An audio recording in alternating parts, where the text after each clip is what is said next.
journalism in the advent of fake news and disinformation in my country. We need to work it out. We need to prove that we are the voice of the people. We are the media. We are the facilitators. Ani ana ang mga balita nga nahagpat sa Newsline Philippines Information Center. Ako si Paul Palacio. Tutok na!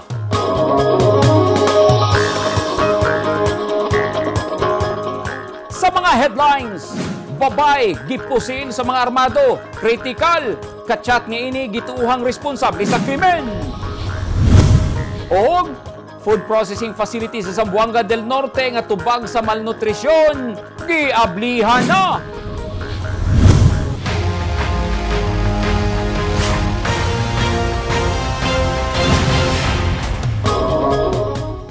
Sa detalye sa atong mga balita, gipusil sa wala pa mailhing armado ang usa ka babae didto sa lungsod sa Makilala, Cotabato kagabi.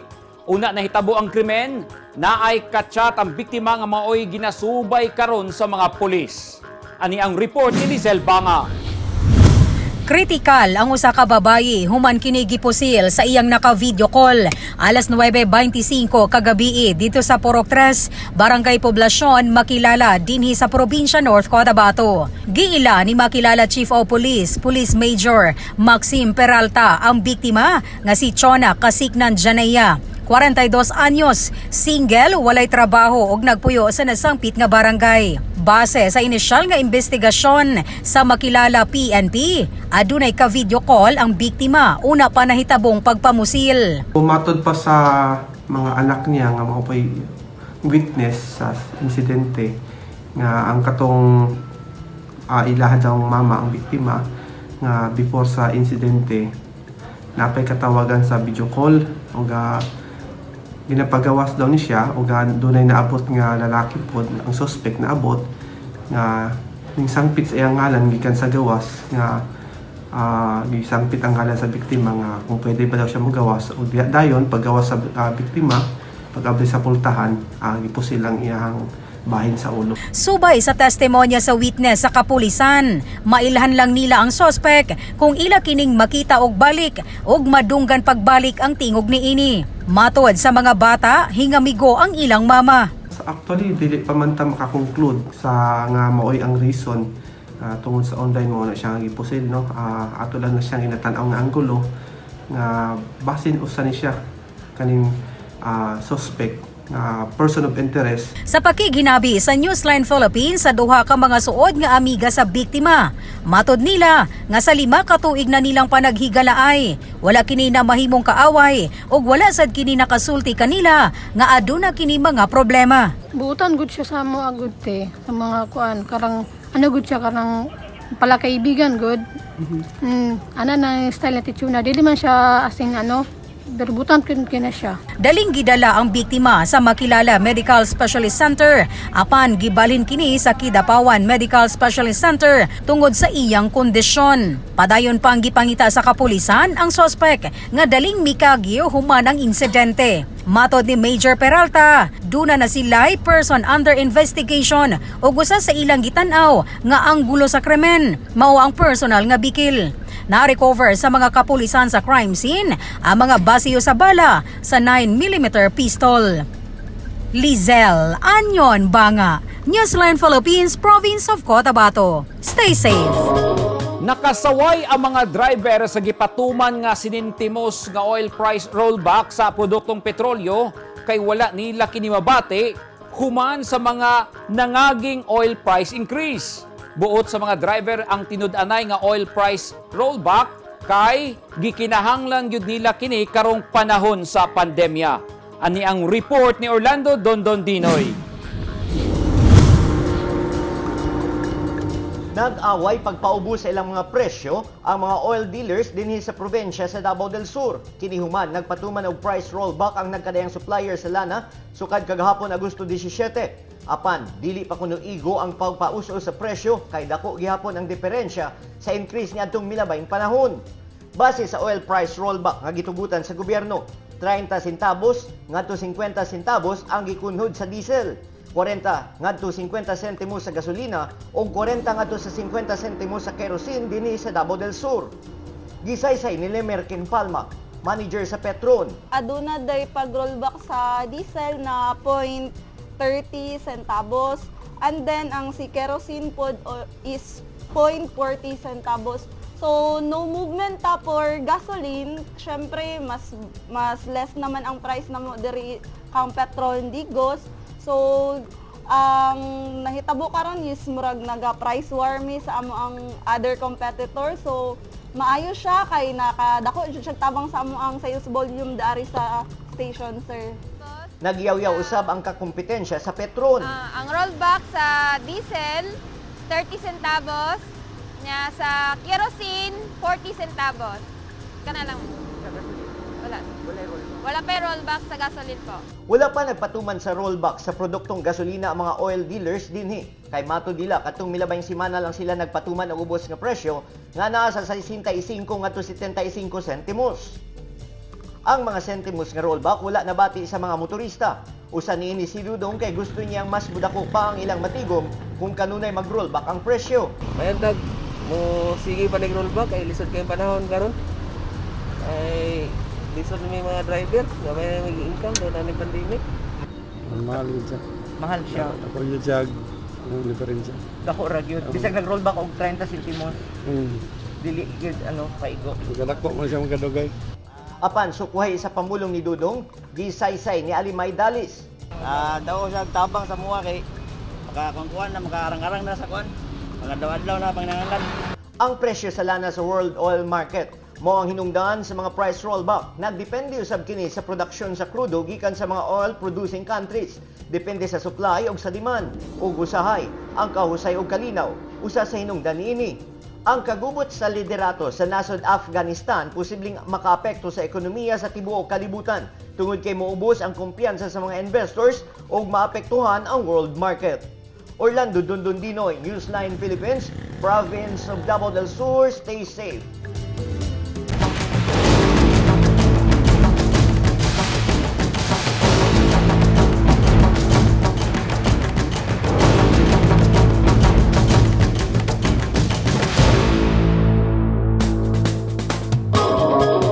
This portion is brought to you by Toyota. This portion is brought to you by Philippine Sports Commission. This portion is brought to you by Rizal Memorial Colleges. Gitagaan og pagtagad sa gobyerno sa Zamboanga del Norte og Department of Science and Technology kon DOST ang problema sa malnutrisyon sa probinsya pinaagi sa pagtukod og food processing facility nga magproseso og masustansyang pagkaon. Ani ang report ni Zoraida Eva Mostaril. Kini ang katuyuan sa pagmontar og complementary food facility ang lungsod sa Rojas, pinaagi sa ayuda gikan sa Department of Science and Technology. Niadtong Agosto 13, formal nang gimontar sa lungsod sa Rojas ang pasilidad tungod kay taas ang kaso sa malnutrisyon dito o taas ang iyap sa malnourished nga mga bata. Gibutang ang proyekto dito sa Barangay Irasan aron matabangan ang mga mulupyo labi na ang mga bata nga makakaon og masustansyang pagkaon ug makarecover na sila sa problema sa malnutrisyon. Ang lungsod sa Rojas usa ka second-class municipality nga adunay 31 ka barangay nga gilangkuban sa 39,198 ka residente base sa 2020 survey sa Philippine Statistics Authority ug sagad sa residente mga Kristiyano ug pipila kanila Muslim ug Subanen. Mihatag ang DOST Food, Nutrition and Research Institute sa ayuda human nila gilusad ang survey sa lugar. Tungod sa problema sa malnutrisyon, mitabang ang DOST pinaagi sa Food and Nutrition Institute og mga ekipo ubang gamit nga mikandidat og 1.86 million pesos. Samtang ang probinsya migahin usab kini og 1.69 million pesos alang sa building renovation ug lain 500,000 pesos alang sa inisyal nga operasyon sa facility. Gisaysay ni Engineer Mahmoud King ang Assistant Regional Director sa DOST9 nga ang maong proyekto dili lamang makatabang alang sa pagkunhod sa malnutrisyon apan makatabang usab kini panahon sa kalamidad. Sa pamulong ni Vice Governor Senen Angeles atol sa programa, iyang gisaysay niini nga unta ang proyekto mamahimong gabay sa paghatag og puno sa nutrisyon nga pagkaon sa katawhan, labi na sa mga bata ug kababayen-an. Naglara usab ang provincial government nga mapalambo ang sektor sa agrikultura pinaagi sa programang ECBO kon enhanced gasa bahandihan sa umahan aron dito kuwaon ang supply sa feeding program. Soraida Eva Mustaril, Newsline Philippines, Zamboanga del Norte. Stay safe. At tangi! Kapingatos ka mga benepisyaryo sa programa sa gobyerno sa Davao del Sur, makadawat og tag 10,000 pesos.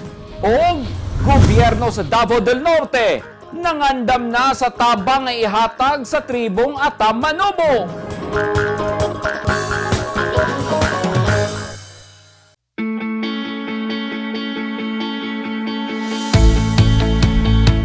Gusto ba mo og barato ug orihinal nga mga construction supply? Sa kadaghan sa imong pilian, all-in-one ang imong pagpamalit. Tara na sa 3M1 ug T-Square Lumber and Construction Supply na himutang sa daang Hardika, Lanao ug Dayo Street, Kidapawan City. Parami ng parami ang mga nagiging bagong Lotto Millionaires. Dalawa rito ay multimillion jackpot prizes. Ang 246.08 million pesos sa Ultra Lotto 658 at ang 298.77 million pesos sa Grand Lotto 655. Ang bawat pagtangkilik sa larong may puso ay susi sa pangarap at pagtulong sa kapwa. Thank you with all our hearts. Malay mo, baka ikaw na ang dapuan ng swerte. Ang mga taong dunay mga ginahambin nga mga grabing mga balatian o comorbidity, hilabi na ang mga senior citizen, sila ang mas delikado nga maigo sa coronavirus disease COVID-19. Busa dubling pag-amping ang himuon og tambali ang mga ginahambin nga mga sakit. Ang pagtumar sa Bilonga Gold Herbal Capsule is a food supplement makatabang aron mapunggan nga musamot ang mga balatian. Turmeric uluyang dilaw ang nagunang sagol sa Bilonga Gold. Gisagulan og sodium ascorbate o vitamin C aron mas mulig-on ang immune system. Ang Bilonga Gold Herbal Capsule mapalit sa mga butika.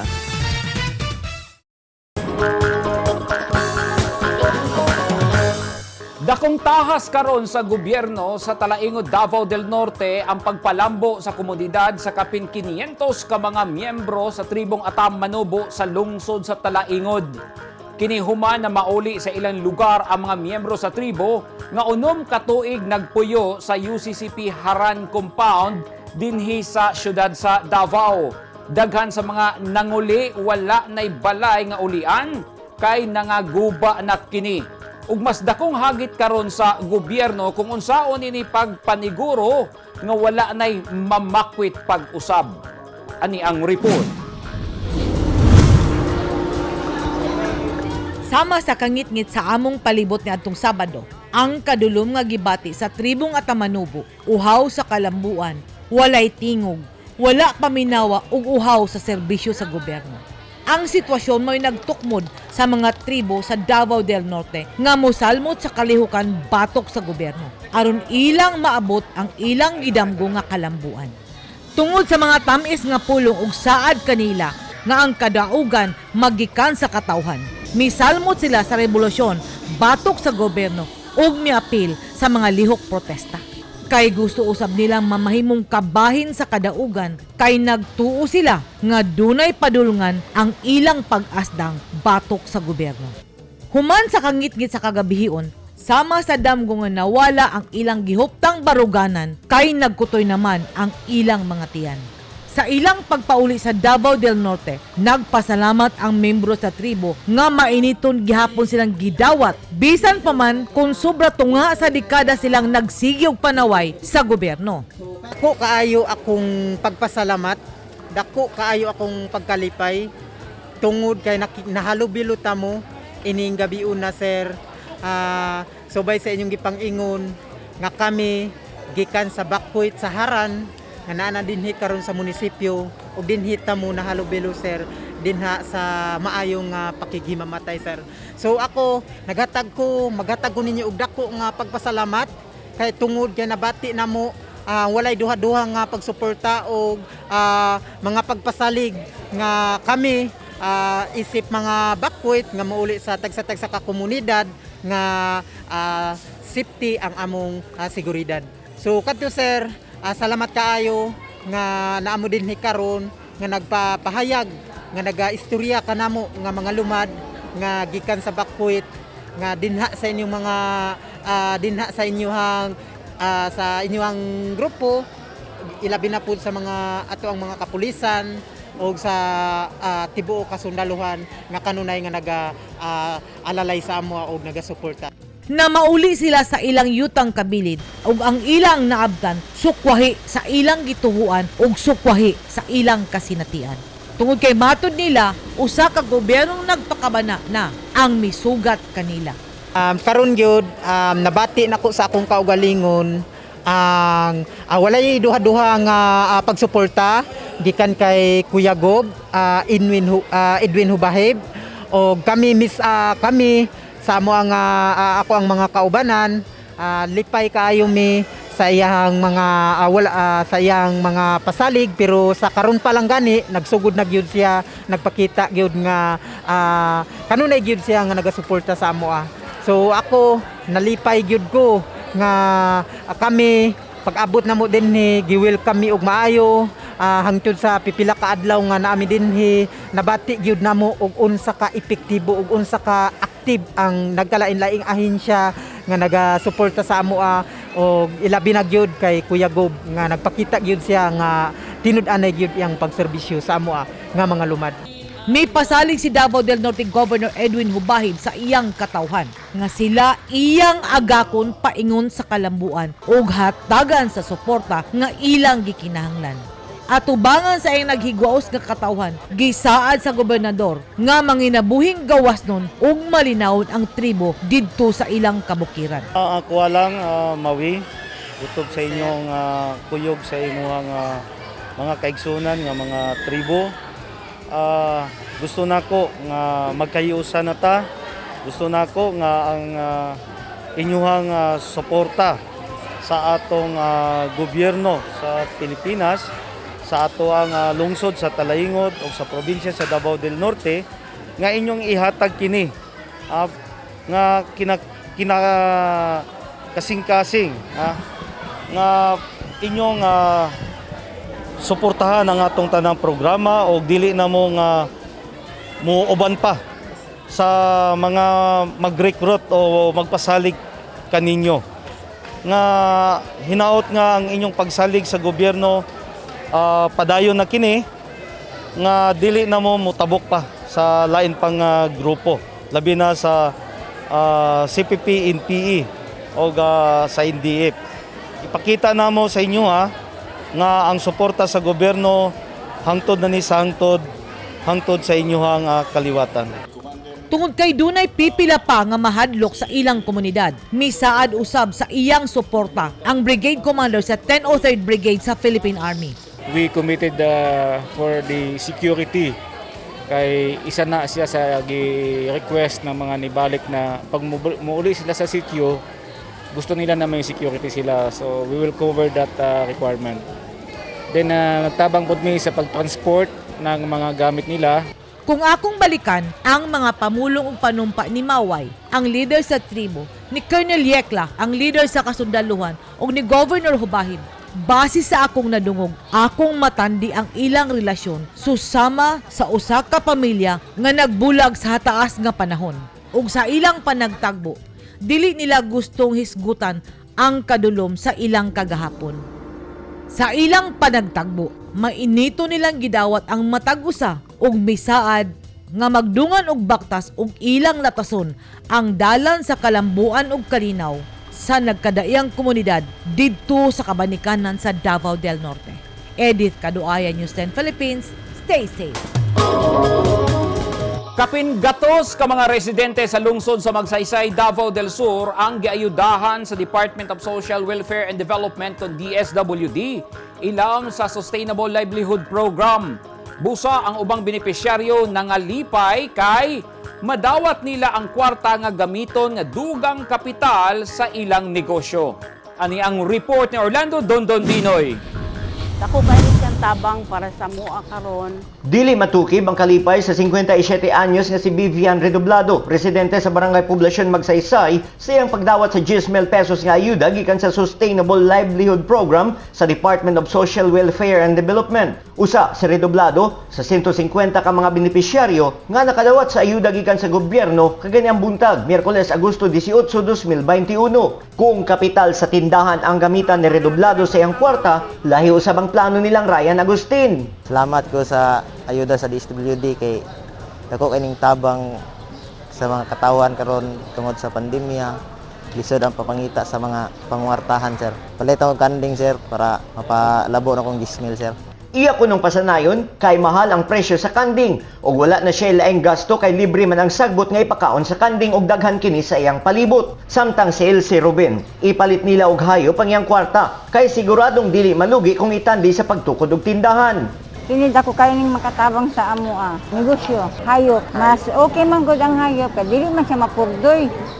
Ang tindahan mapurdoy man. Usa ang lungsod sa Magsaysay sa mga nahatagan og proyektong panginabuhian sa DSWD ug dili kini ang unang higayon nga nanghatag ang ahensya og ayuda. Sa isa ka tao na makadawat sila og 10,000, kasagaran diri mga vendors, mga tricycle, mga membro sa mga TODA ug mga farmer. Para ni sa katong naapektuhan sa ilahang negosyo, so pag sugod na pod or pagdungag sa ilahang panginabuhian. Tambag sa DSWD ngadto sa mga benepisyaryo nga gamiton sa saktong paagi ang salapi nga ilang nadawat, sanglit ila kining imonitor matag 3 ka bulan. Dakong tabang na alang sa mga benepisyaryo ang nadawat nga kantidad, ilabi pa nga gawa sa pandemya, naigo sab sila sa African Swine Fever og 3 ka makusog na sagunsong linog niadtong tuig 2019 nga magduha na katuig karong bulan sa Oktubre. Orlando Dondondinoy, Province of Davao del Sur, stay safe.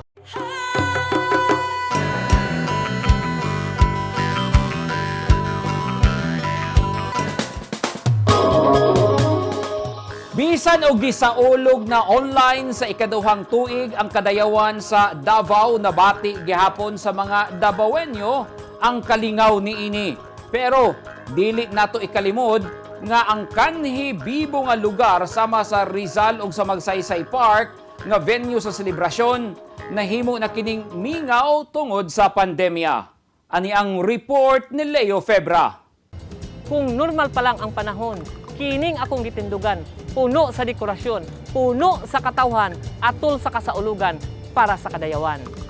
Apan miabot ang pandemya, mingaw ang palibot, ang selebrasyon gihimo na lang sa online platform. Duha ka tulog na lang sa ulugo na ang Kadayawan sa Davao 2021.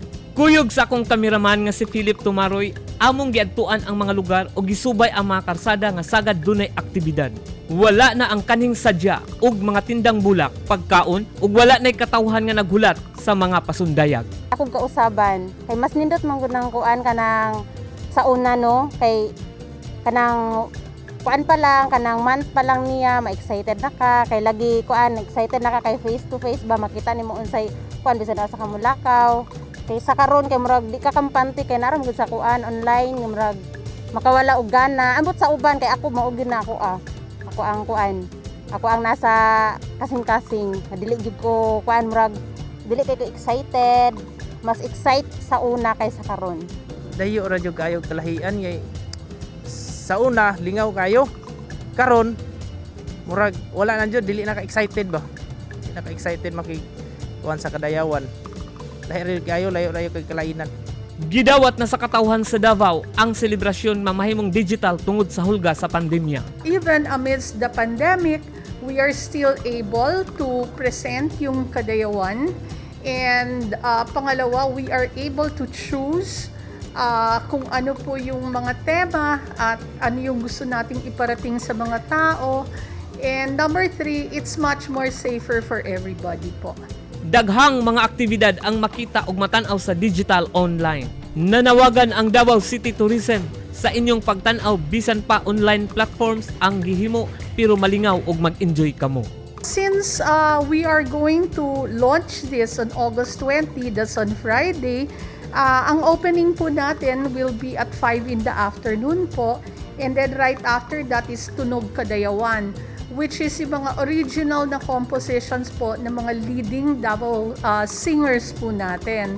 And then on the 21st, this is Saturday, at 3 in the afternoon po, ito ang mauuna is ang Tribo Kadayawan. Sana people won't miss that because yung unang segment po ng Tribo Kadayawan is all about yung ating 5 na ethno-linguistic tribes, yung mga yung mga lumad po natin. And then at 8 in the evening, Sayaw Kadayawan. And then, sa gabi naman po is merong Pahalipay by Globe. And then, on the 22nd naman po, at 10 in the morning, yun naman pong second segment natin ng Tribo Kadayawan, featuring the 6 tribes of yung mga Muslim brothers and sisters natin po. And then, at 5 in the afternoon, Indak-Indak sa Kadalanan, and it will end at 8 in the evening with Habi Kadayawan po. Dinhi sa Magsaysay Park, magpunsisok na unta ang atong kaigsuunan nga membro sa 3 ka tribo nga anaa dinhi sa Dakbayan sa Davao. Apan tungod sa pandemya, giawhag sa lokal nga panggamhanan nga magpuyo nakita sa balay. Ug tan-aw nato ang Kadayawan 2021 sa atong mobile phones o sa internet. Ang diwa sa panaghiusa anaa sa kasing-kasing sa mga Davawinyo o kini ang magbug-os kanato. Leo Febra, Newsline Philippines, stay safe.